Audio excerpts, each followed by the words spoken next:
যখন কোনো মানুষের মৃত্যুর সময় উপস্থিত হয় তখন তার কাছে 4 জন ফেরেশতা এসে উপস্থিত হয়। প্রথম ফেরেশতা তখন আসে যখন তার আত্মা নিঃশ্বাস পর্যন্ত চলে আসে। তাকে প্রশ্ন করা হয়, আজ তোমার শক্তিশালী শরীর কোথায় গেল? যখন আত্মা পুরোপুরি বের হয়ে যায় তখন দ্বিতীয় ফেরেশতা এসে বলে, আজ তোমার দন-দৌলত কোথায় গেল?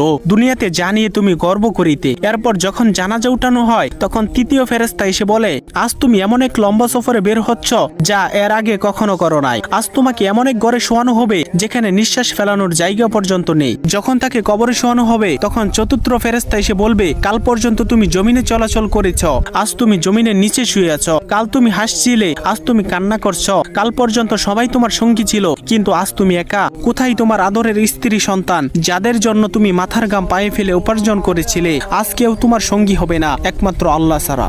আপনি যদি আল্লাহ তাআলাকে ভালোবেসে থাকেন তাহলে ভিডিওটিতে একটি লাইক এবং চ্যানেলটি সাবস্ক্রাইব করুন এবং আল্লাহ তাআলার নামটি কমেন্টে লিখে যান।